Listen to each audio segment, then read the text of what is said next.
On this episode of Forge and Anvil, we will discuss solutions to what our guest, Pastor Andrew Isker, has rightly dubbed Trash World.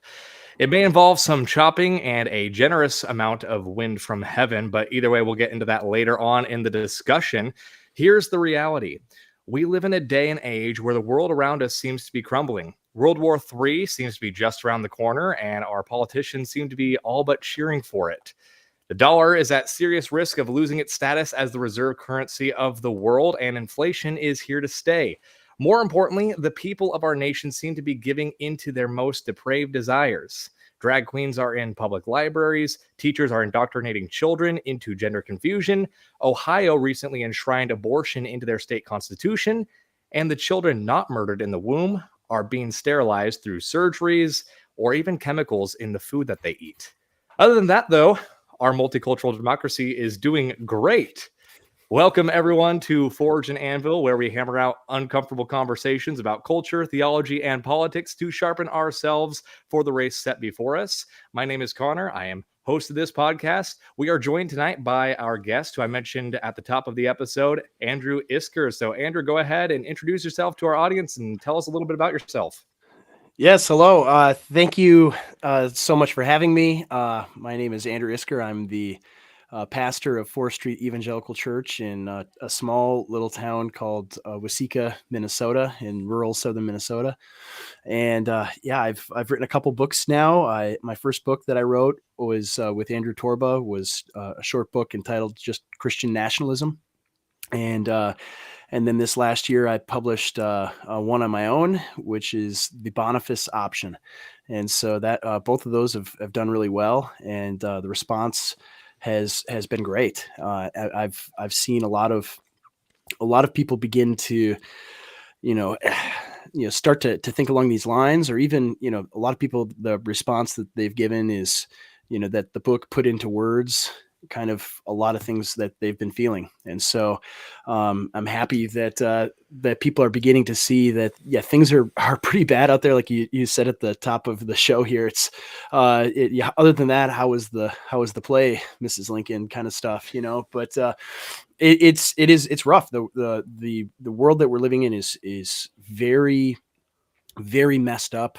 And the kind of decline has happened at such a slow rate that people don't notice it. But in the last, especially the last 5 years, I think it's been very difficult for people not to notice it. The decline is hastened precipitously. And so that is the thing I like to, bring up and talk about with people, and not to, discourage them or depress them, but actually to, talk about what we can do to fight it. And so, I'm happy to join you guys and talk about this, and wherever the conversation takes us. Perfect. Well, welcome in, and we'll definitely unpack a lot of what you said there. And of course, I'm joined again by my regular co-host, Michael Aper. So Michael, say hi. Hey friends, as always, I'm a God-fearing student of Scripture. I want to see the righteousness of God restored to the people of God. And Awesome. Hopefully that's what we're talking about tonight too.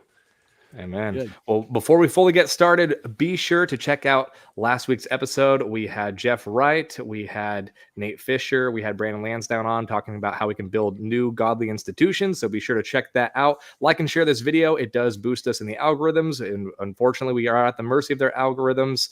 We had an issue with Rumble tonight, so we're only live on YouTube, but we will be reposting this on Rumble. So if you're watching there, we won't be live, but we appreciate your viewership either way.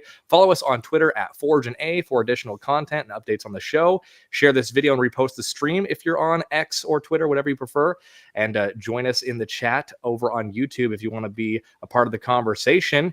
We do have a few people in the chat already. It looks like Zach Eval jumped in there. Welcome in, Zach. We did ask how much wood could a woodchuck chuck? Well, the woodchuck could Chuck Norris. That was Michael's question of the night. So be sure to jump in the chat and answer that for us, because we're dying to know. But anyways, let's go ahead and dive straight into it. So Andrew, you talked all about our wonderful state of the world. I guess the first question, how are you enjoying our multiculturalism? Oh yeah, not really. No, I mean that's a big part of it, is that it's very clear design to destabilize the traditional ways of life of people, particularly in Western nations, especially after the last century. And that's a big part of all of this is if you can uproot people from the way that they have always lived, not just in terms of how you work a living and different social practices and so forth, but your historical understanding of who you are as a people. If you can destroy that and just render people to be mere individuals, then that makes them very easy to manipulate and control and rule over. And yeah, so that you're hitting the nail on the head there. That's a huge component in trash world for sure. Yeah. So you've written a lot about Trash World in your book, and so I mean, I want to talk about a little bit of how you would define Trash World. So maybe let's go ahead and start there. Yeah, so I mean, trash world. It's I write about it and a sort of definition in the book that it's sort of internet lingo for the current state of the world that we live in. That it is it's a world that is really it's manufactured to be this way. It's socially engineered to be something that really isn't real. Something that is nothing but I mean, if you look at it this way, the way I kind of describe it is if you describe our the things that we see every day, the normal way of life, even the stuff that maybe we wouldn't necessarily think is atrocious, like the trans thing and all of the sexual perversion, the abortion, everything else, the stuff that is the most outrageous. But even more mundane things. If you went back 100 or 500 years and describe our way of life currently to your ancestors, I mean, they would be shocked. They would view what the world that you live in as a sort of dystopia, as a horror show, and so it's a world that really is totally artificial, right? This is not a way that human beings really have ever lived in their entire history, right? A world where you're isolated and alone. You don't have extended social networks and family networks that are in real life and nearby. You have people that they live predominantly to consume.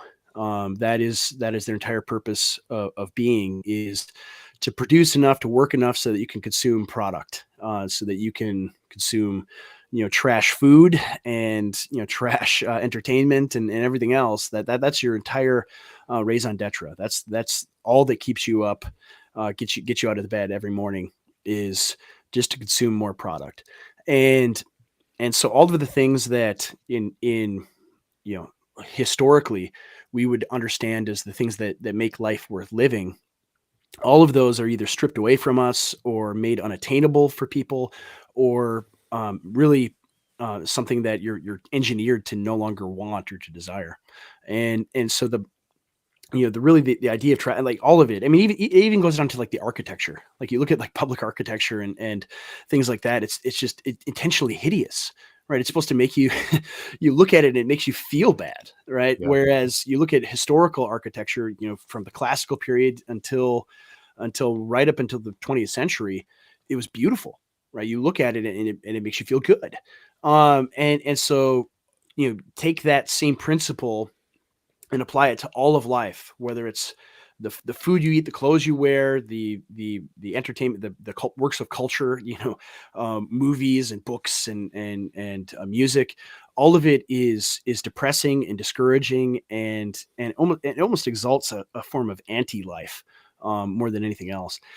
And so the conditions like that, they're uh, just they're so horrible and so disgusting. And when you're when you're a fish and you are swimming in the water, right? You don't know that you're in the water. You don't know anything other than that, right? And we're sort of like that fish that's swimming in it. We don't really realize it unless you compare it to history and life previously. Unless you're aware of how people used to live, where they had families and children and parents, and they had a historical purpose, both going into the past and into the future. Uh, if you don't have that, you don't even know what it's like not to have it. So people don't really notice how bad things are until, right, the heat sort of gets turned up on the proverbial frog in the pot. And like I said, in the last couple of years, it got turned way up, and a few frogs jumped out. Some people have noticed, oh, things actually are pretty bad. But until then, the decline just happened slowly, slowly, slowly, like, sand in the hourglass dripping down. And it was imperceptible, but now it's unmistakably happening for sure. Yeah. Yeah. So where do you think that this, I mean, I like to ask our guests this. I've asked a couple Yeah. of guests this now. We could definitely go as far back as the creation and the fall of man in the Garden of Of Eden, course. Yeah. but obviously that's a lot to unpack. So where would you say, from our American standpoint, how did things how did Trash World come about? Because it seemed as though, if you look back in American Yeah. history, and although it's been very much retconned, Yeah, for we sure. do have a history of a Christian founding. Mhm. um and there's a lot of, even our early documents show that many of the state constitutions actually had state religions in the constitutions for each individual state, which is a lot Yep. of where these states actually and colonies actually formed, was because of their different denominational Yes. divisions. But so we have that founding, and many people maybe aren't aware of that founding because of so much of the indoctrination that you Yeah. already mentioned. But since we have this founding, obviously at some point things went wrong, because we started Mhm. off Christian nation, Mhm. maybe multi-denominational, but still Yeah. there's some general unity among the colonies and eventually the states. So where would you say things started to go wrong? I'm sure there's multiple instances. I would say Yeah. there's many, everything from LBJ to Woodrow Wilson, Yeah. to even some of the Civil War. But where would you kind of pinpoint the first sort of misstep? Yeah, I mean, it's hard to say. I mean, that's a question, that I get a lot, and a lot of people want to ask is, what thing could we have done differently, historically, to not end up where we are today? If we would have had a different president other than this one or that one, would things be different? And that is, honestly, it's so hard to say. I think, the process of history is such that you can't really pinpoint necessarily one event. I mean, I think a lot of the modern period is just this onslaught. I mean, really, if I were to pinpoint something, it'd be like 1789. It would be, the French Revolution, um, as the big thing. I mean, that's kind of the obvious one, but really everything downstream of that. Has been terrible. But then, I mean, the 20th century is when everything really began to pick up steam, where ideas of secularism and, de-Christianizing everything, began to take place in our country. I mean, even, at the turn of the 20th century, most Americans thought of the country as a Christian nation. Even the mid 20th century, it was just assumed. It was just implicit, even if there weren't, at that point, any more, state churches like there were in the colonial period. There was a general understanding that America was Christian, and the same thing went with really all the Western nations. Understood themselves as Christian nations. England and France, and I mean, maybe less so France because of the experience of the Revolution, but still they were very, very much a Catholic country. And so all of it is to say, I don't know exactly where I would place it, because that's always so difficult. Because if I say, oh, it's this thing, or if it's FDR and the New Deal, or if it's, or if it's LBJ and the Great Society, things like that, um, I'll inevitably overemphasize it, that particular aspect. And I don't think we can simply do that. Like, if FDR didn't exist and there wasn't a New Deal, would things be different? Yeah, they'd be different, but would we not be close to the same place we are? I think so. And so I think a lot of it is, I mean, some of it too goes beyond the overtly political, um, and just the revolutionary change that has occurred with the process of industrialization. I mean, that plays a major role. And I'm not going to be, say that, oh, industrialization was a mistake and we shouldn't, the industrial revolution and its consequences has been a disaster for the human race, like Ted Kaczynski would say, because it is, it's the technological development and progress, we might say, are not necessarily neutral morally or spiritually, but they aren't necessarily bad either. But I think the the results of industrialization have been such that it broke down a lot of the social structure that undergirded a lot of Christian societies and forced a form of individualization upon everyone. And so a lot of that is cleared away, and because you don't have necessarily the material need for it, right? So I mean, even when I in the book, like I talk about, going from a model where the household is the basic, fundamental unit of economics, right? Well, that's stripped away really by the 20th century, where now you have two income earners in a household, a husband and a wife. You no longer have a household. You have dual income earners, and you have a broadened supply of labor. Because you don't need men to go into mines or work in a factory and make steel and things like this. You have machines that can do all of that. So now labor gets shifted into something where now you just use your brain for the most part and enter stuff into a computer, right? And so so the distinction between men and women is broken down in that way, and men no longer have had the same level of economic. I mean, they still do to a large extent. That's what like feminists shriek over, is the gender pay gap and things like that. But largely that gap has closed, and industrialization is a big reason why. So that you clear all of the social structure of how families are formed and how they function historically for all of human history until the 20th century.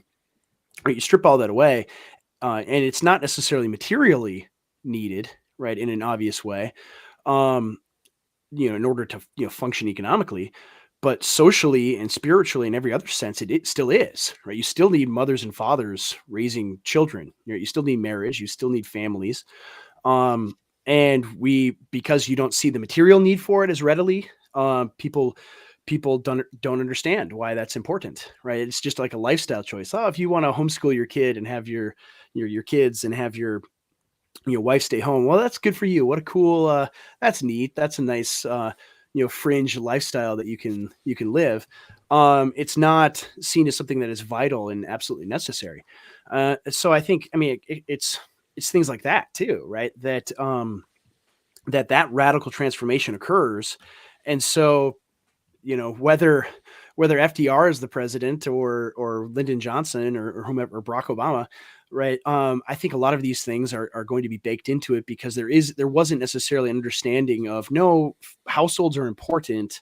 Moms should stay with their children and raise their children and not outsource the child rearing to someone else. Right. And so I think some of those things are just going to happen regardless. And so the confluence of industrialization and a sort of stripping away of the household occurs, right, in tandem with all sorts of different political and cultural developments. And they're not unrelated. Right. So the kind of radical liberalism that has taken, secular liberalism that's taken off in the 20th century, you're able to have that, like materially have that, because of the developments of economics that occurred.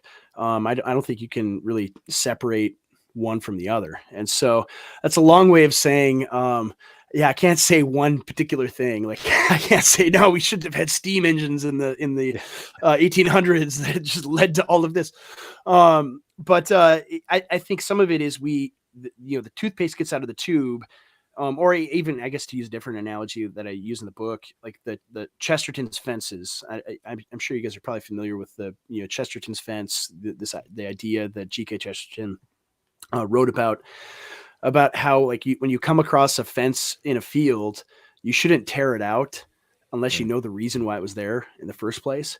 And so the whole history of the 20th century, especially, has been just ripping out every single one of Chesterton's fences because, well, we don't need them anymore, right? We have all of this material wealth. It's so great, right? We pull them all up, and then right now, a century later or so, we now see, oh, actually, those were there for reasons other than just bare economic reasons. They were there for social and spiritual and every other kind of every seemingly non-tangible reason, right? Why we lived the way that we did, and so getting that toothpaste back in the tube is a Herculean task, right? To get people to understand, all right, the way that we live now, in not having households, not having families, not even really having marriage anymore, is has to change. We have to go back to that, and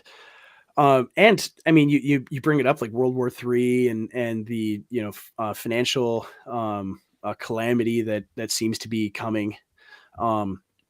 Right, that might be the thing that forces us to return to a more human and historic way of life.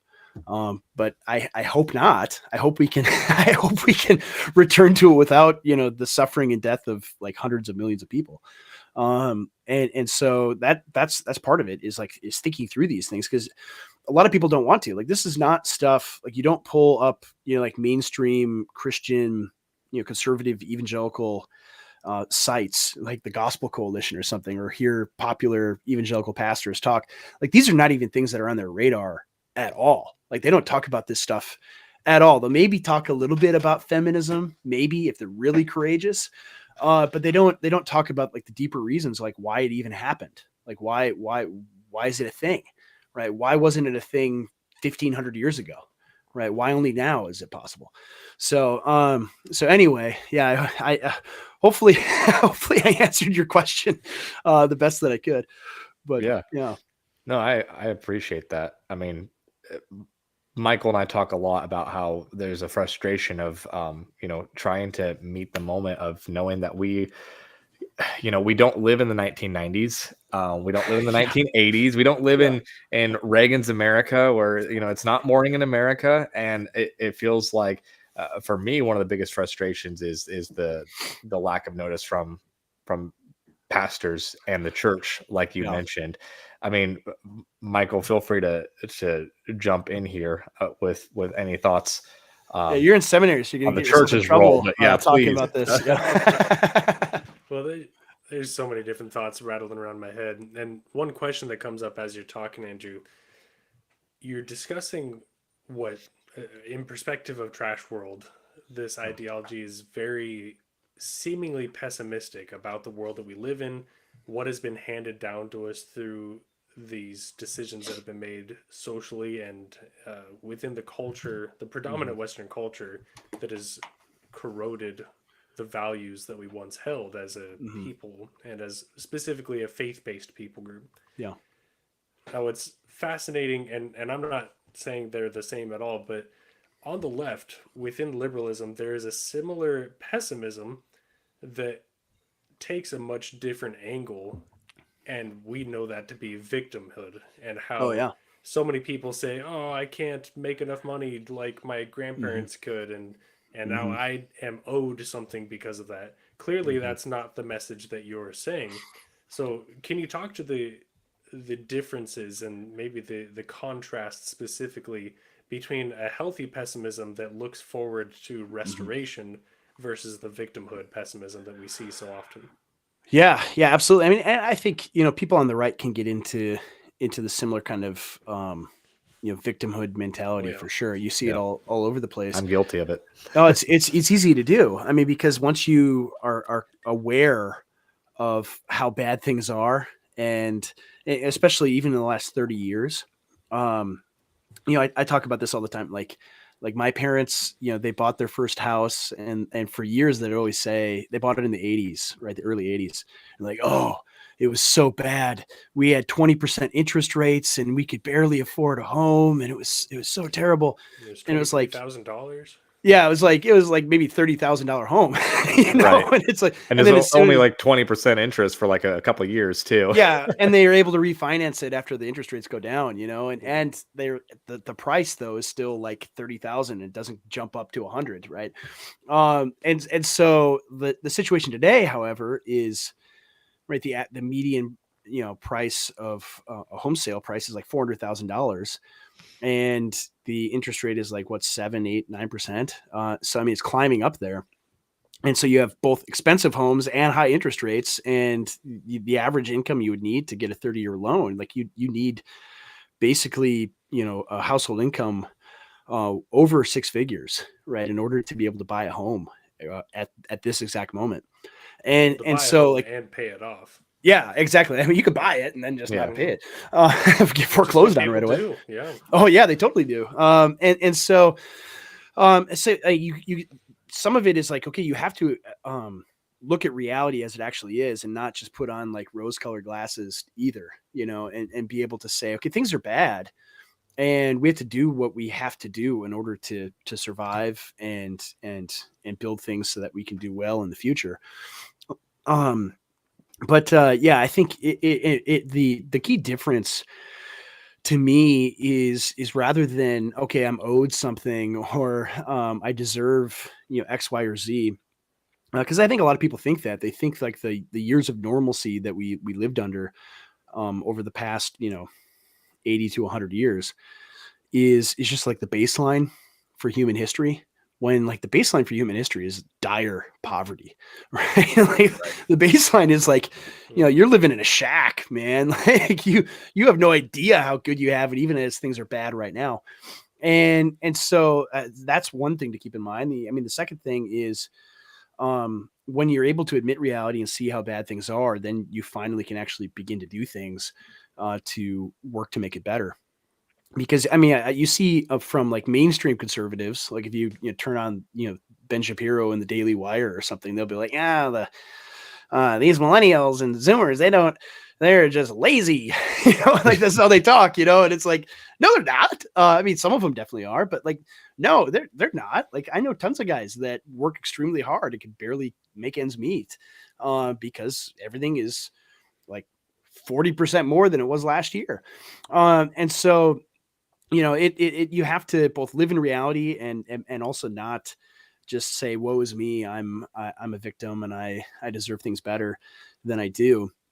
And I mean, some of it too, though, it's interesting you bring up like the mentality of the left. I think it's an internet, Twitter phrase that gets thrown out a lot, but like the woke are more correct than the mainstream is pretty common phrase, where it's like sometimes they identify problems, and they like misidentify them, like they don't understand why a thing is a problem at all, or they see a problem and they think the root cause is it's bonkers what they think the root cause of the problem is, but they see a problem that like the mainstream conservative doesn't even think it's a problem at all. Like, I mean, one example is like student loans, right? And they'll be like, oh, they just need to pay back what they owe. And like that, like the very simplistic thing is like, okay, yeah, if you sign a contract, you should pay back what you owe, of course. But at the same time, it's like, okay, well, 50 years ago, they wouldn't they banned, the Supreme Court banned, or it's almost 60 years ago now, like the Supreme Court banned IQ testing for employment, right? And so then what happened is, as a proxy for that, everyone went and got a college degree, right? So that proves that, okay, I can go to college. That means I have a high enough IQ to do this mentally taxing, very difficult, high IQ kind of job. And then immediately what happens then is, now everybody wants to go to college. They offer all sorts of massive loans, and so college balloons up into this huge bubble. And in order for anybody to get a job, you have to go to college and take on massive amounts of debt. And you see these colleges, like the budgets that they just blow through this money. It's like half of the money. It doesn't even go to professors, right? I mean, they probably are No. overpaid too. It goes to all these administrators and like DEI officials and things like that, and like having a new $20 million fitness center or whatever, right? Stuff like that. and all in the backs of these kids, right? And so you see it's like a problem. Like there's a deeper problem here, and they get a problem. They think, just make it free, right? That's their solution. Just make it free. Like keep all the underlying the thing that caused the problem all in place, but let's just make it free. And the conservative answer, right? The mainstream conservative answer is, no, keep everything the same in place as it is. Keep the problem going, rather than saying like, no, we should just like blow all these colleges up. Seize the endowments. Yeah. Seize the endowments, pay off the student loans that way, make colleges co-sign with students taking loans and make them defaultable, and then see what happens. Right. Then you would see a lot of colleges go belly up, and the system would correct itself. So I mean, it's things like that where it's like there are all these problems that are very deep rooted in over like generations now, and you're not allowed to think of like this or even think of what caused them and how to fix it. It's just the conservative answer. The mainstream conservative answer is keep everything as it is. It's perfectly fine. I mean, same thing with like healthcare. It's like you see like a healthcare like as much as a mortgage now. And the conservative answer, well, you need to just pay for it. That's the free market, It's like, no, it's not. No, it's not. And like the answer on the left is, we'll just make it all free, and then you can have Canadian healthcare, which is which is so great. They'll just tell you to no longer live anymore. That's the answer. For 7-8 months for that chronic health condition.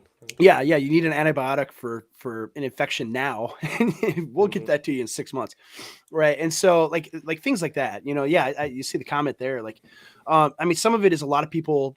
Yeah, one issue is that tons of people that shouldn't go to college go to it, but that's the reason why. Is you're promised, if you go to, I mean, for me in school, I went to public school. And we were all told from like elementary school on, you have to go to college. If you don't go to college, you're going to end up flipping burgers at McDonald's your entire life if you don't go. And that's like hammered in your head again and again and again and again. And then these kids who are like, average IQ people that are not going to like study higher things. They're not going to be like reading Plato and Aristotle, and they would have no interest in that at all whatsoever. They go off to college, and college is just, I mean, and like the state of college today is it's just, an additional 4 years of high school. Like it is not at all rigorous or challenging. Right. That was like a huge shock for me when I went to college, because the whole time, like, college is held up as this, it's so important and difficult. Try you hope you get accepted. And then it's the teachers would always say everyone's accepting. Yeah. Everybody, like, I mean, kids who got an 18 on the ACT got into the same college as me. Like, I saw them on orientation, like, you're here? Oh, okay. But I mean, that was like for all through high school, the teachers are like, oh, we'll try that in college. You won't be able to get away with that in college. And yeah, you can. 100% you can get away with more in college. Full of people who don't know how to think. Yeah. Oh yeah. No, totally. And like my first week of college, like I remember telling my parents, like, I think I should just drop out. Or transfer to a better school or something, because like my first week, I'm sitting in classes after you get through the mandatory, waste of an entire class period where they just talk about the syllabus and what books to buy. The first like real classes, I'm sitting in there. And I was in like a poli-sci class because I was interested, in politics. I thought, okay, all right, we'll talk about real interesting stuff and get into some deep theory and all of this. And it was like way less challenging than any of my high school classes, my senior year of high school. And we're sitting there, huge auditorium, like 300, 400 kids. And like a kid raised his hand in the middle of like the professor's PowerPoint lecture. And he's like, what does that word mean that you just said? And he's like, which word? And he was like, majority? You don't know what that? Okay. And he explains like what majority means. And then like the rest of the class, because this one kid like emboldened all the other kids who didn't know anything, they're like raising their hands over like basic words that you learn in like 5th grade. Right. And they're like, and I'm sitting there, I'm thinking like, it's like the movie Idiocracy. It was like, where am I? Why am I here? This is absurd. And like, it just like my eyes were wide open that this whole thing, this is like 20 years ago, right? This whole thing is a scam, right? These guys should not be here. They should be learning to be plumbers, right? They should not be, they should not be in this place. And it's not to be like, talking down to people or thinking like, you're too stupid or anything like that. But it was like, this is not for them, right? If you don't know these like basic things, like, why are you here? This is crazy. And I thought, okay, well, maybe like Harvard and Yale and like really nice schools, that's different. But I've like you said you had like Nate Fisher on, he could probably share stories about undergrad at Ivy League school. It's not any different in those places either, right? Until you get to like higher level classes. Which even at the Ivy League, it all Yeah. comes down to funding. Yeah. Because if they get their proper grants, then they'll go not based on merit or competency, but there is a presumed competency because of the money that they're affiliated with. Yeah. But at the state school level, unfortunately, they retain high amounts of admissions because of the presupposition that they will use government resources and those allocated government funds that, of course, turn into loans are the credential by which they're accepted. Yeah. And then these students are strong-armed into a position where they are, I think, unethically put into a compromised position where they're not intelligent enough to succeed, and yet they are still financially compromised. Yeah. If the FAFSA clears, right, you're in. Right. Yeah. That's the admissions process for most like state check schools. from Big Daddy government clears. Yeah. Yep. Yeah, exactly. And it's like, it's so atrocious. And it's like, no, like that entire system needs to be destroyed. Right. It is ruining the lives of millions of people. And so as soon as I hear it, like, I mean, guys like Dan Crenshaw and people like that are like, oh, you just need to pay back your loans. And it's like, okay, well, yeah, I get that concept and why, how contracts work and all of that. But don't you think the system is like really messed up and that we should do everything we can? And maybe to discourage it, you might have to, this is why I think in terms of like politics, it is always this give and take, and you have to make certain compromises. Be like, shoot, I would, if I were like emperor had total power, I would just forgive the loans and then force a system where all the college, like 90% of the colleges go belly up, right? Like the co-signing thing, seizing all of the endowments, right? That, I mean, all that kind of stuff. Year like, of Jubilee. Yeah. And it's like, then it resets the whole system and we don't have to deal with this anymore. But I think what will probably end up happening is they will just forgive all the loans and keep the system going as is. Probably the worst of both worlds, honestly. Yeah. We've been talking already in the realm of college about these like creative solutions, and we could definitely keep going on in this entire podcast. Could easily be about college because there's a lot of content there. but I want to actually kind of use this as a segue to talk about Saint Boniface, because I think in a way the story that I've heard you mention on other podcasts, kind of about who Saint Boniface is, kind of speaks a little bit to what we're getting at, which is kind of bold solutions to deeply entrenched problems. So, who is Saint Boniface, and maybe just give us a bit of an idea of why you used him as the for the title of your book.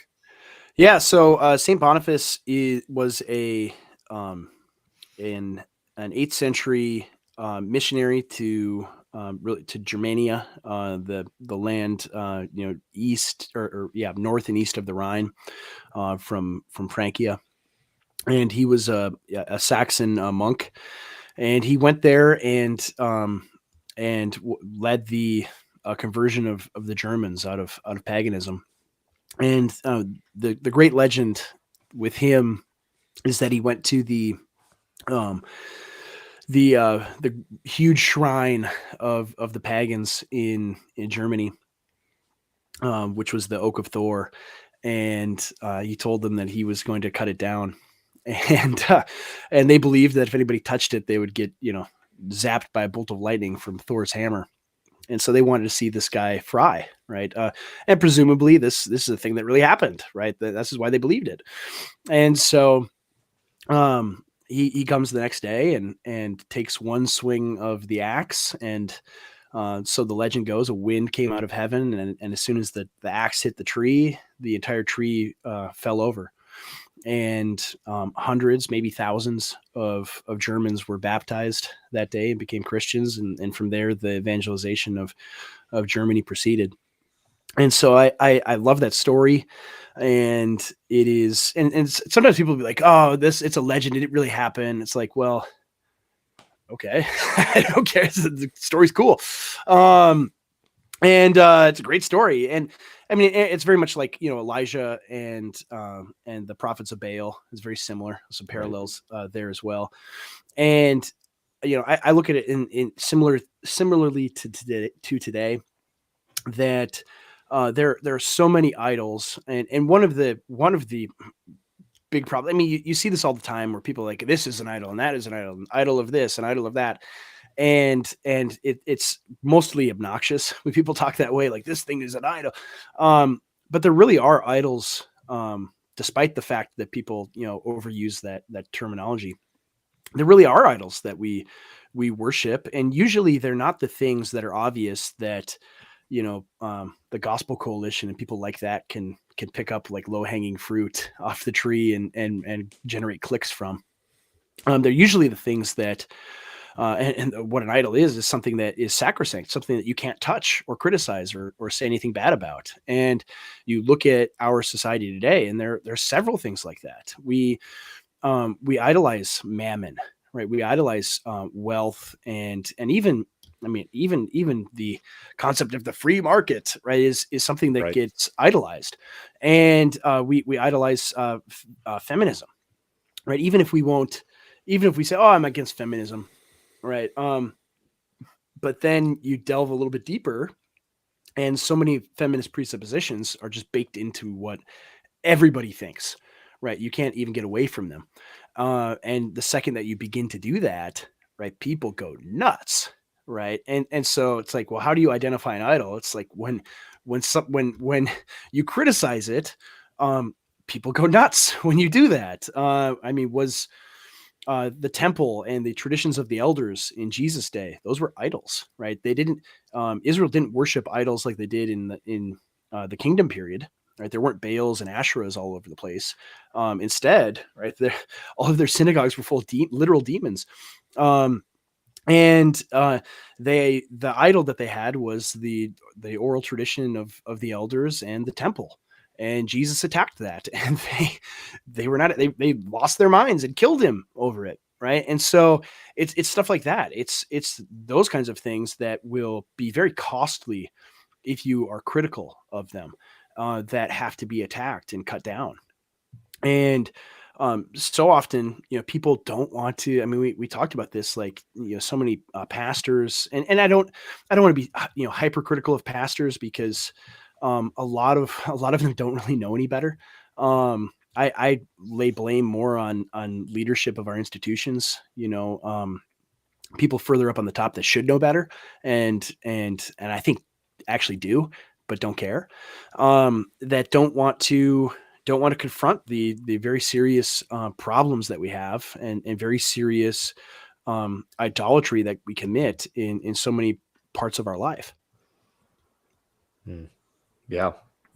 So, I mean that's a lot of like the conversations that we have on this podcast. We focus a lot on, we've spent many episodes just doing straight up reaction to the news, and trying to kind of unpack the big stories of the week. We've spent other conversations trying to get more granular, more topical, like tonight. And Michael and I, a sort of through line is that we really have been trying to thread this needle of not compromising but having unity, because we do need a formidable force to be able to overcome some of these idols. So something that I've been thinking about a lot through our discussion is just the idea of unity among the church, and first of all, getting institutions to recognize what time it is and to sort of lead the charge. But then just as everyday church people, and I guess content creators and pastors and bloggers and the works, in the internet sphere of Christianity, there's a lot of disunity, and it's really frustrating sometimes to see. I, as a whole, probably to a flaw, and I recognize that this can be overdone, but I try to be really focused on unity among the body of believers. And again, it's to a flaw because I'm sure there's times when maybe some division is good, some distinctions are good. But we had Charles Haywood on a few weeks back talking about no enemies on the right, and that conversation. I mean, it was very discussion based, and we kind of went all over the place with it. But I definitely agree with the idea of no enemies on the right, not to the right, on the right. But like Michael and Michael, I mean, I won't speak for you, Michael. You can speak for yourself, but I can say for me, like, I know your background, Michael, so I know at least you and I kind of grew up very premillennial. So, you can talk more about your own beliefs if you want, but I know for me, I'm still kind of undecided about eschatology. I know that I really try not to be dogmatic on eschatology because it's eschatology. But there are people that are absolutely wanting to divide over eschatology. Then there are people wanting to divide over the Christian nationalism thing, and Christian nationalism. I'm kind of in the Vodi Bakum camp of like, define it for me before I can tell you if I'm for or against it. Because the reality is the fact that I'm even a Christian who cares even this much about politics, is enough for Media Matters to say that I'm a Christian nationalist. So whose definition are we running with here when we say Christian nationalism? But I oftentimes look at some of these issues as like, guys, you guys are trying to measure the drapes for the Oval Office before you've even won an election, and I'm using election, of course, metaphorically here. But I'm saying all this to say, like, it seems there's so many opportunities to divide, and there's so many unnecessary turf wars that are occurring right now among the body of believers. And I'm just constantly sitting here like, I think I actually said this on one of your live streams that I think I sent in a chat talking about it. It's like, elves and dwarves have a lot of differences, guys, but the orcs are like at the gate, and we are like completely barricaded up in the Hornburg, and we need to maybe settle our differences later and focus on the issue at hand. Maybe stop people from castrating children and murdering them. So that's like my big frustration. And I hear a lot of people even say exactly what I just said, but then it's like they go out of their way and they start dogpiling on different denominations and different tertiary issues on Twitter and places like that. And it's like, guys, again, the orcs are at the gate. Like, I don't care about bad blood between the elves and the dwarves. Let's get on with it. So I know there are whatever thoughts you have, either of you. No, I mean, the similar things frustrate me to no end as well. Like, I don't talk about, I mean, not as it's not like my view on baptism or different doctrinal distinctives are unimportant to me. They very much are. But I don't like go out of my way to attack like Baptists, right? To be like, oh, you're all wrong. Why are you guys so stupid? Right. I don't do that. Like that, I mean, for the exact reason that you're talking about is that we need to know precisely what is going on, what time it is, and so many people act like we can live like it was 20 or 30 years ago, where we can have these debates and arguments and fights, and it doesn't really matter because things are pretty normal and fine, and we don't have that luxury at all. And so that's one thing that has frustrated me about a lot of the Christian nationalism debate. Like, I think you bring it up well, where honestly, like, if you don't agree with Stephen Wolfe on a few particulars of his system, right, that's fine. I don't really care. But if you are a Christian and you don't want little boys having their testicles cut off, and you don't want homosexual drag queens paraded in public in your town square and having it celebrated all over the place, or having to work at a job and you having to publicly celebrate it, right, or pretend that it's good, right, or put your pronouns in your email signature as a condition of employment, like things like that. right? That's where things are at today, right? And so if you care about that stuff and you're a Christian, right, they're going to call you that regardless. Right. So like you shouldn't, freak out over the term and be like, "Oh, I'm against Christian nationalism." Well, that's good. You're in the same position as like David French. You're trying to be thought of as one of the good boys. Oh, you're one of the good ones. We won't worry about you so much. And it's like that's insane, right? They hate you. They hate you because you're a Christian. They hate you because you are an American, right? An historic American, right? They hate you for all. They hate you because you're a man. And so you're gonna pretend like, oh, I'm gonna fight these little battles and I'm gonna call Stephen Wolf a kidist and things like that. It's like this is absurd. And so yeah, you see these like turf wars along those lines, and it bugs me. I mean, I think like the eschatology thing is important to a certain extent, only because and I think I don't have a problem with amillennialists and historic premillennial position. I think where I would maybe have issues is dispensational premillennialism, where because it so focuses people to believe that any any cultural work, any work in politics and culture and fighting the evils that surround us today is absolutely doomed, and there's no point in doing it. You're just rearranging the deck chairs on the Titanic. All right, so I'll attack that, because I think it's a major contributing factor in the church not knowing the time of day and thinking, well, the worse it gets, the closer it is to Jesus coming back. And it's like, well, what if that's not true? Right? Mhm. What if that doctrine is false and you have just handed over 2 millennia of work of your ancestors, both literal physical ancestors and your ancestors in the faith. For 2,000 years, they built Christian nations and Christian civilization, and you're just gonna hand it over and say, "Oh, it doesn't really matter. It's just cultural Christianity anyway," and that's bad. And the worse it gets, the sooner Jesus is coming back. And it's like, no, that's not how you should think, right? That's horrible, right? Oh, the things are getting worse, and they now can, like, in my state, for instance, like they could take the custody of your children away if you oppose transition.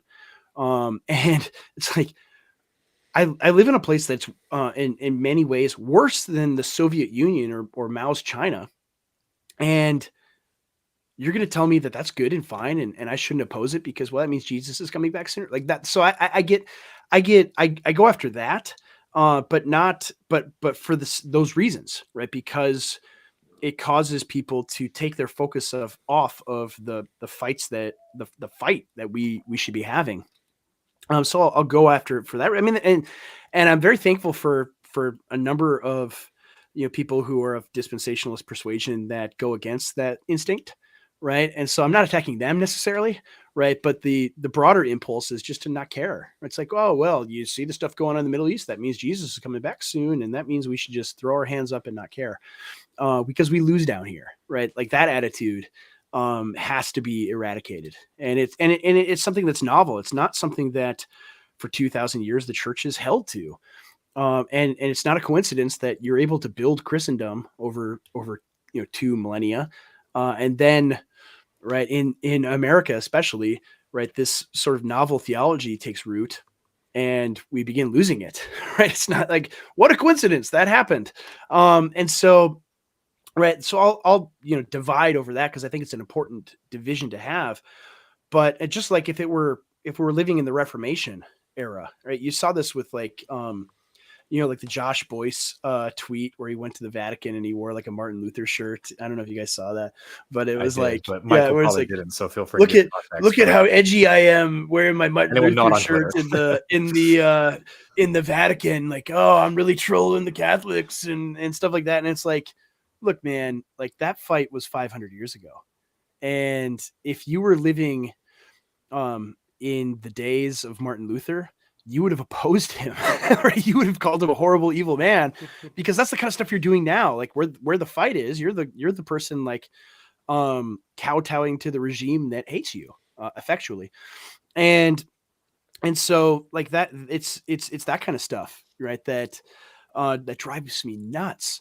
right? That you can pretend like it's really like dusting off the tombs of the prophets, right? And saying, oh, we maintaining the tombs of the, like, we're building, huge statues to all of these prophets, but you're actually doing the work of the men that murdered the prophets, right? Yeah. That's what because you're not doing their works today. And so I think a lot of it falls along those lines where um, division that is necessary. It's that distinction, right? What division is necessary for the mission at hand versus what division um, is actually destructive to what you're trying to do.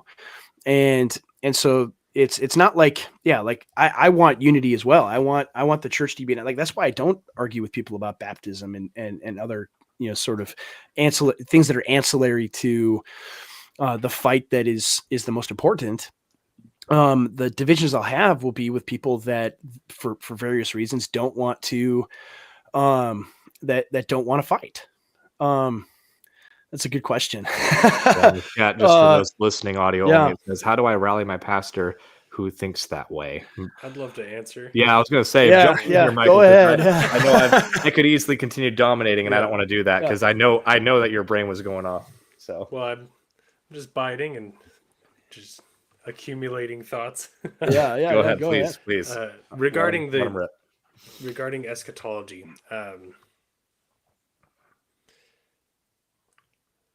I'm trying to decide how bold I should be with what I'm about to say. Uh, I want to absolutely agree with you, Andrew, that the premillennialists who use their premillennial perspective as an easy out to Mhm. say why bother, or to say, oh well, the Lord's coming any day now, and Yeah. even more so those who see signs and wonders as a sign of Jesus coming. I mean, a wicked and adulterous generation looks for signs, but and that's neither here nor there. I That being said, I am of the persuasion that Scripture supports absolutely a premillennialist perspective, Mhm. or maybe a millennialist if you want to take a more just a different approach on a Yeah, lot of the yeah, yeah. prophetic writings. I don't see a lot of support for a postmillennial perspective scripturally. However, I would like to think that I myself am a premillennialist that acts as if I'm a postmillennialist. Yeah, That's what we both have mentioned that on this show. That's yeah, kind of that's what I'm where I after, try to live. I live Yeah, like I yeah, hope postmillennialism is true, even though I'm yeah, undecided because I yeah. want it to be true.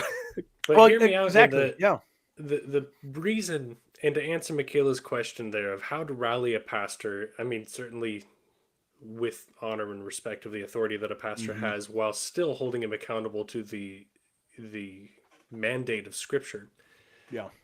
If you want to be a premillennialist, like I would identify as, a lot of that Mhm. is built into an understanding of what Jesus says about what to expect at the end times, as well as how John at Patmos writes about the horrible atrocities that are expected to come if you are going to interpret Revelation as a prophecy, a prophetic Mhm. apocalyptic book, which not everyone does.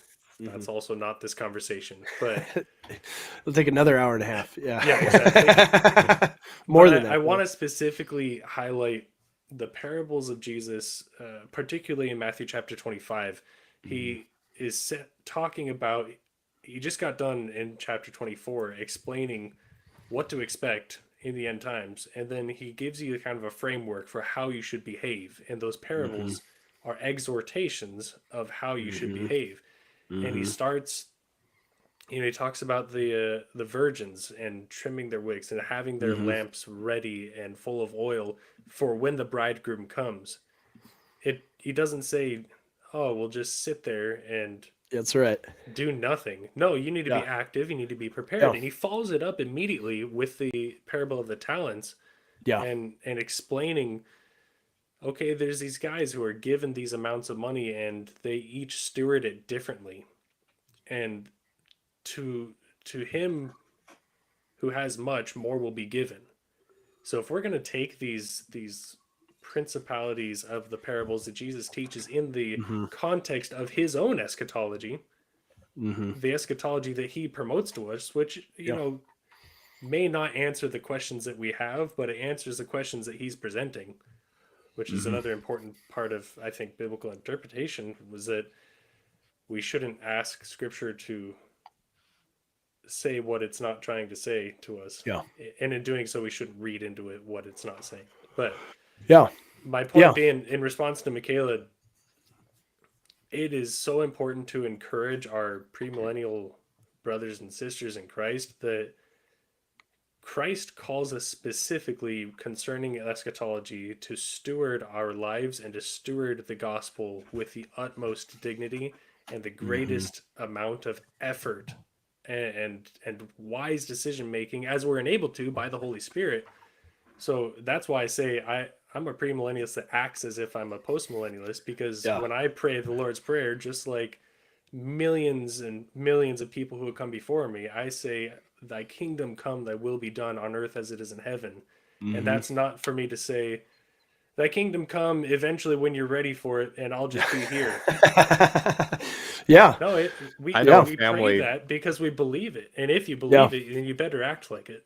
I know a Yeah. family, just to jump in really quick here, that when COVID hit, they they packed up camp and they literally went out into the wilderness because of their eschatology. They literally, Yeah. I have no clue. Maybe they're still out there to this day. It wasn't someone I knew well. It was just someone that I Yeah. knew from a distance that I heard about, that they packed up and they went to the wilderness because Jesus is coming, because of they saw the lockdowns. I mean, Yeah. genuinely, those people might be in the wilderness to this day thinking that they're waiting out Yeah. there 7 years. Like, I don't know. Yeah. Like, Yeah, like the Japanese soldier after World War II, like 20 years later, Yeah. like yeah. yeah. Well, yeah, I think your point, Michael, is a good one, that even within like a premillennial paradigm, right? Interpreting the parable of the talents as a premillennialist should cause you to think, okay, well, what is the talent that the one if you're the guy with the one talent that buries it, right? What is that one talent? What isn't just it isn't just yourself and your own faith. It's all the things that God has given you, right? Yep. It is a nation that honors, or used to honor, the Lord, and there's still some remnants of it left, right? That's why I think the analogy is maybe really apt, because there's only like one talent. The other guy has 5. One other guy has 2. Like, well, you just got 1, and you're thinking, well, I'll just bury it down. Well, I'll still believe in Jesus no matter what happens, but I'm not going to fight any of these things, because that will slow down his return. And it's Because so you're going to backwards. risk losing it, right? Yeah, you could That's why lose he's it. afraid of using it, is that he might Yeah, lose it, he might lose it, and but he's he's a harsh punished from master. it. Yeah, Yeah. yeah, exactly. And so, I mean, I think it's very apt. And the same thing with the parable of the virgins, right? If you're just sitting there dawdling and not preparing, right? And what does the preparation mean? It means to continue to proclaim the gospel in wherever you are, and all of the implications of it, right? If Jesus Christ is king and ruling over heaven and earth right now, that means the way that we live our life, not only privately but publicly, has to change. It has to conform to that. And so, right, you have to continue doing that, right until the end.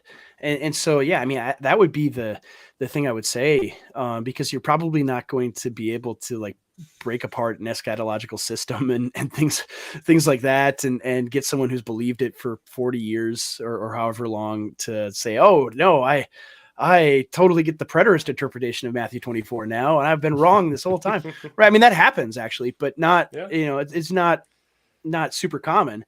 And so I think in that sort of situation, it should be, no, like, you should not have the theology. We already referenced Lord of the Rings, but you shouldn't have a theology of Denethor, where it's like, it's over, run for your lives, flee, and just set yourself on fire. Like, that's what a lot of it, when I hear like the "we lose down here" talk, that's what I think of, is Right. like, oh, just give up. It doesn't matter. right? We shouldn't be fighting for these are just worldly things. And it's like, no, these are things that God has given us to steward, right? To into our care, right? We inherited these things, and we're just content with letting them be destroyed. That makes no sense, right? That's it's ludicrous. But so many, like that's the idea. It's like, and especially you see with an older generation that enjoyed America when it was really good and really nice and comfortable and safe for the most part, and now that things are much much worse, it's like, well, I'm going to be dead soon, so it doesn't really matter. It's Many of like, them are oh wishing well, that their kids don't have grandkids. yeah, That's like that's an yeah, actual rising trend that there's these older yeah. boomers that are hoping that their kids don't have grandkids because they don't want their kids growing up in In the tribulation, yeah, yeah, yeah, yeah, exactly. yeah.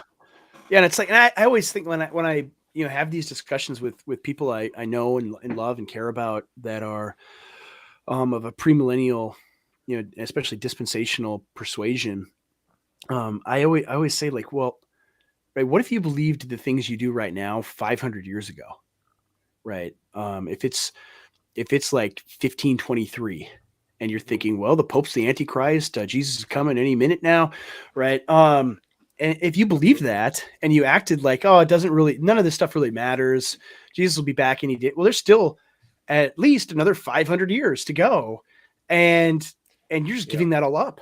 That's a And really good point, and I see that so often, especially right now with what's going on in Israel. You know, the Euphrates River's drying up, and now we have this conflict the battle Red or Sea is, a or land the battle. yeah, the Nile, there was an algae bloom that made it turn red, and everyone's, Yeah, going nuts over that. And it's like, oh, it's happening. Here it is. Here it is. but and that's just Yeah. it. Is so many evangelicals like to say, "Oh, it's the sign of the times. Jesus is coming any day now," and Yeah. it's like, yeah, that exact.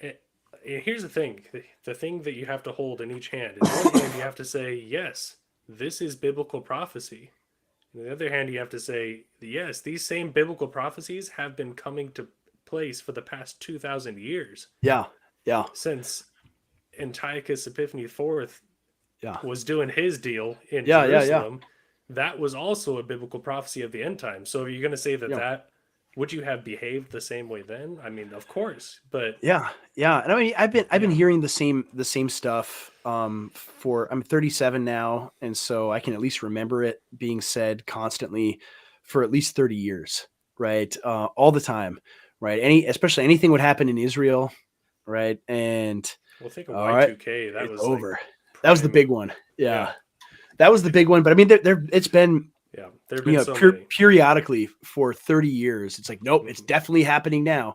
And it's like, stop thinking about these things as though you can discern by reading the newspaper that, okay, this is definitely being fulfilled now, when it's like, there could be another 20,000 years, right, for Right. all you know. And you need to continue operating as though, um, there could be, right. You need to continue operating as though, um, Jesus might not come back for much longer than you think. And if you take the things that he's given you and you just waste them, right, he's not going to be happy with you about that. And so that I think is the big perspective that people should have is, if you waste the inheritance that God has given you, that's a very bad thing, and we will be held to account for it.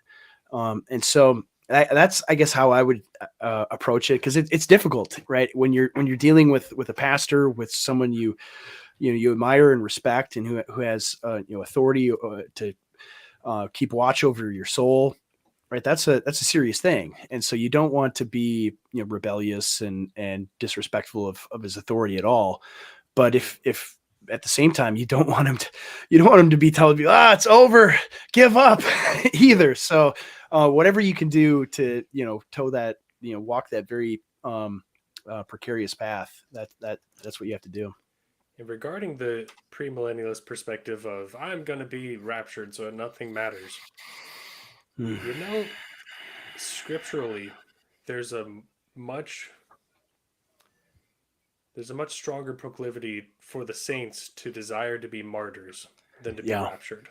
Yeah. And that's a harsh reality for premillennialists that I think Yeah. we like to ignore, is that I should desire to be martyred for my Christ Mm-hmm. first, Mm-hmm. and I should not desire to be raptured.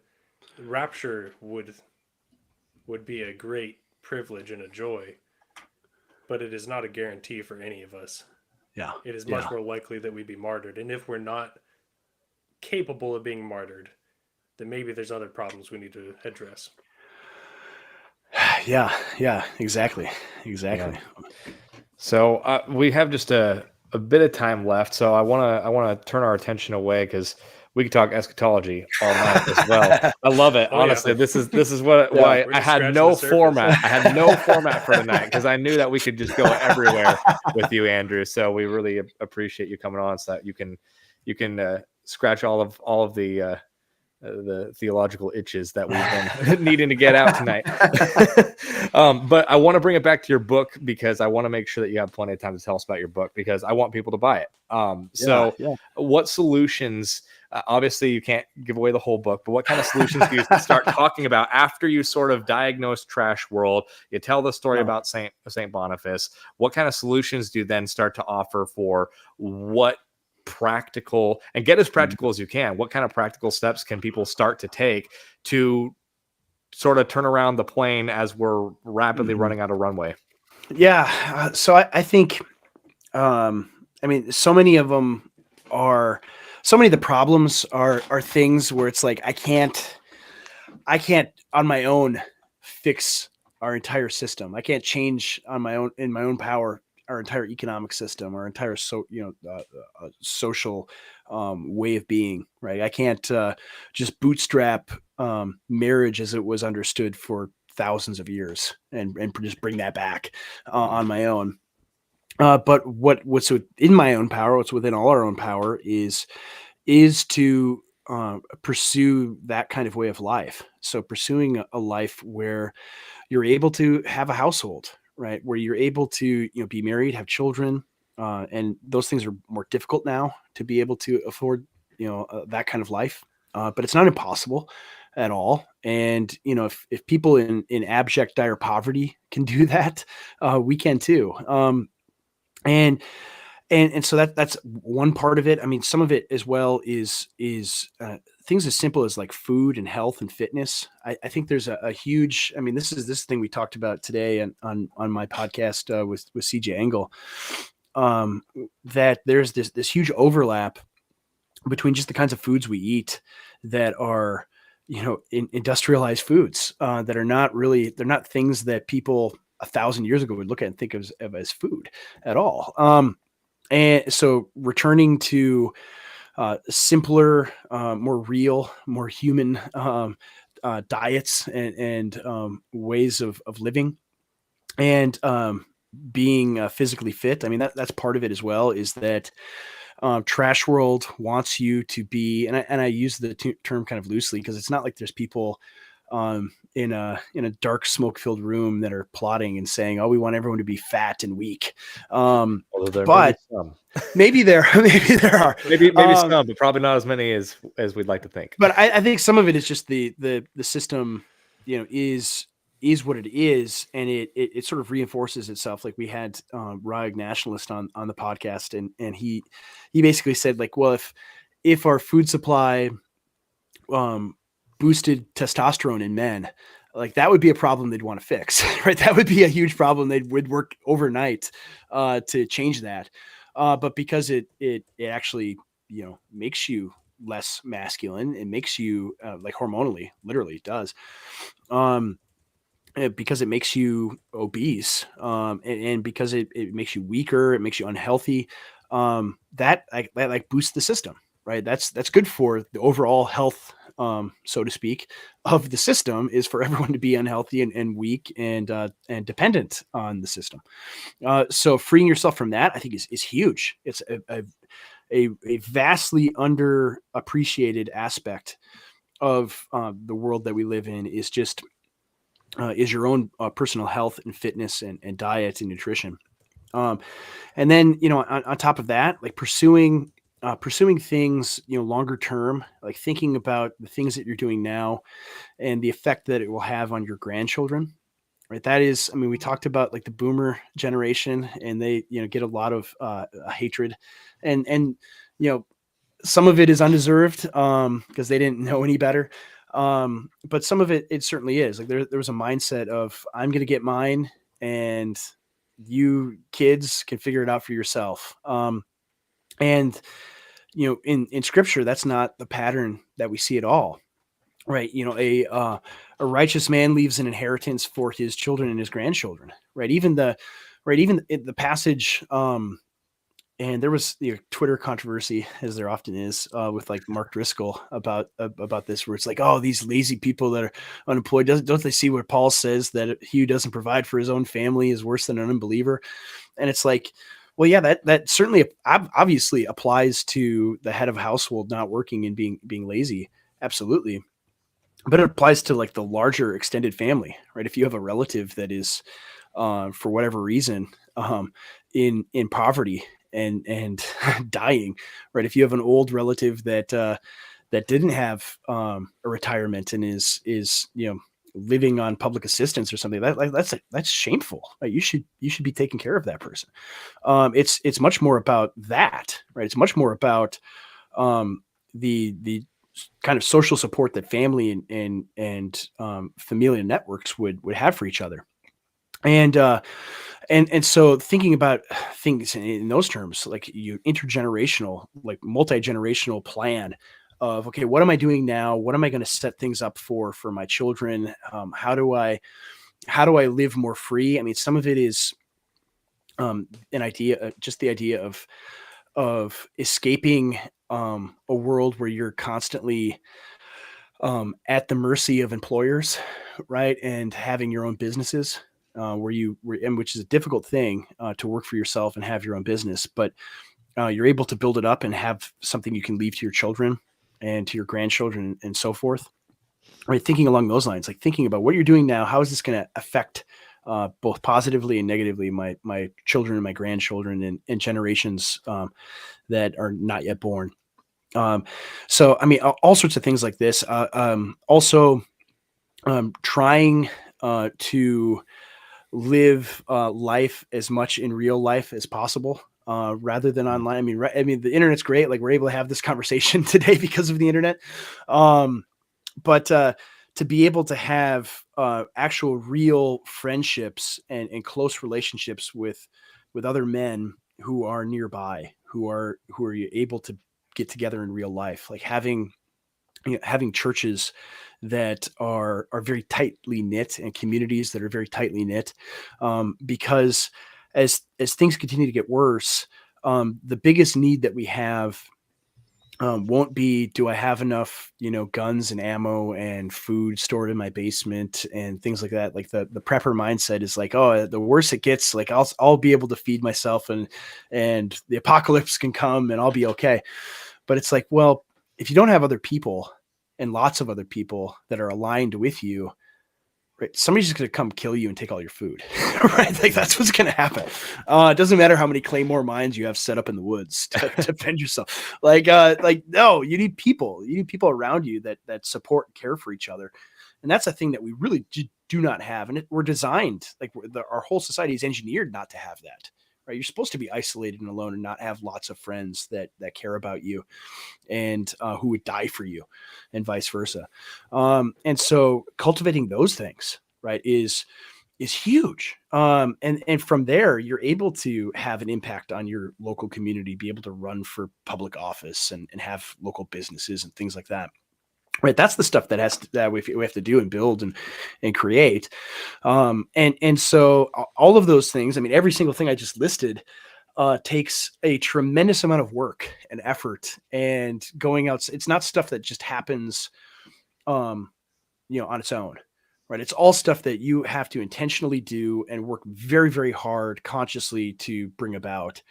And that's why it's not easy. Like people want to be told, all right, what's the solution? Do we just vote for the right person and then everything is good, right? That's what people want, right? They just want a simple, easy solution like that, where it's like, no, you have a lifetime of work ahead of you, and it's good work, it's rewarding work, it's wonderful stuff. These are all really good things to have. But you have to do it, and you have to set yourself up to do it, rather than if you just do what most people do, which is the path of least resistance. Well, you are going to be the bug man in trash world. You're going to be alone. You are going to be fat and weak. You're going to be holed away in your apartment or whatever, and watching TV all day long and eating garbage food and existing just to exist. And you'll be easily manipulated and controlled by people who hate you. And so that's not anything I want. I don't think it's like a lot of, especially young men, that's not a thing they want. And so the pathway out of it is a tremendous amount of work, but it is good and fulfilling and beautiful things that you can create and accomplish in the one life that God gives you. Yeah, there's a lot there, and I mean, so much of that, it resonates with me, because that's, I think my wife and I have just kind of naturally discovered that. I think there's just something about, as we've just continued to pursue the Lord, he just naturally opens up so many new desires for reestablishing, like, what's the natural created order for how we should live, everything from how we eat to how we operate as husband and wife, to how we family plan and have children, to what we prioritize in our finances. We intentionally go for the smaller homes so that we can actually have the finances to maybe potentially hopefully come on top of trash world, despite the economic calamity that's currently kind of happening, and slow motion train wreck, but I think everything that you said there is incredible. But Michael, I want to turn it over to you, because I'm sure you probably have additional stuff to add, and I want to make sure you have enough time to jump in and be thorough. So I resonate absolutely. Is that it goes back to the eschatological perspectives, is how we should behave with the restoration of the Holy Spirit at work in our lives as the example of conduct. And I think of Ephesians 4-6. Those 3 chapters are exhortations that Paul gives after he gives a whole treatise on explaining, like, here's what faith is, now keep doing it, and here's what that looks like when you act in a way that is honoring to the Holy Spirit, and when you act with the Holy Spirit. And when we get to the paratio, the final hurrah of this book, in chapter 6, verses 10-20, you get the armor of God. Put on the full armor of God, and when you've got it on, stand firm. Yeah. And I just see that as the exhortation that Paul gives the early church 2,000 years ago is every bit as relevant now. Absolutely. It is a call to stand, and it is a call to act in accordance to the morality that God has commissioned to us through the Holy Spirit. And I mean, that's what we're talking about doing. So I'm all for it. Yeah. Amen. Yeah. And we talked a lot about unity too. And I was just thinking, just being honest with you, Andrew, I mean, you're in the online spaces, you're a part of a group of guys that are considered controversial. You're I'm not sure you're very well aware, we all kind of but what's funny is, like, just being honest, Michael and I are, I view us as kind of normies that really have slowly stepped into this world of internet Christian commentary, and it's like sometimes the safe option even is to not have someone who's controversial come on our podcast, so that we can worry about our future possibility to draw in an audience and draw in potential guests that maybe are big names, immediately I was just thinking like, I know that you and I probably have theological differences. I'm a little less decided in some of my theological stances than Michael. I'm a little bit less educated on them too, so that's kind of why I'm less decided. But we could nitpick all night the different theological differences. But ultimately, when I just discovered you a couple months back, or however long it's been, and I listened to you once or twice, and then I started listening to more of your content, I thought, this guy's just saying good things, and I don't need to agree with him on everything theologically. I'm just glad that you recognize the times that we are living in, and you see the actual state of the world. Because what's frustrating is, so many of the non-controversial people just want to talk just about the gospel, and that's how they word it. When in reality, it's like the gospel touches all of these realms. And because it touches all these realms, it's like, I want to talk about everything. I need to find someone that's actually willing to talk about everything. If that means someone who I don't agree with on everything, so be it. I'd rather have that. I'd rather have the conversation than just pretend that there's these realms that the church just can't touch. And so I genuinely really appreciate you coming on, and I definitely want to make sure that we keep having these conversations, because I think that this is definitely what it means to sharpen one another, as iron sharpens iron. And of course, that's kind of the whole forte of our podcast being called Forge and Anvil. So, well, really appreciate it either way, Andrew. And absolutely. Feel free to take a moment for any closing thoughts, and, obviously plug your book as well and tell us where we can find you. But, we have a few minutes, so take your time. Thank you so much for having me. I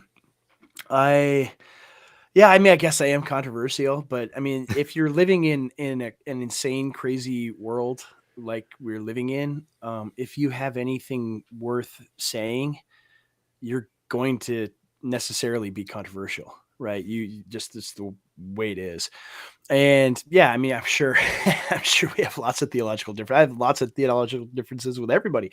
And it's, I honestly, it's not that I don't care about them. It's more so that I see them, as things we could set aside if, Christians are able to fight the battles that need to be fought in our own day.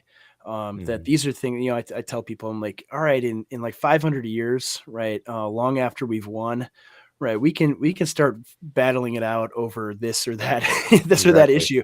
Then we'll hash all that stuff out later, and it'll be a thing of the past. But right now, things are so bad that I'm willing to team up with just about any Christian that is willing to fight the same battles alongside me. And I'm so grateful for so many guys that want to do the same, like you guys and many others that see the time of day and want to fight and and a lot of the fighting is just literally saying out loud what is bad and saying this is wrong, this isn't good, right? It isn't even like literal fighting, right? It's just publicly taking a stand on certain things, and that's hard enough. And so when you're able to gather together men who are willing to take the same stands together, that is,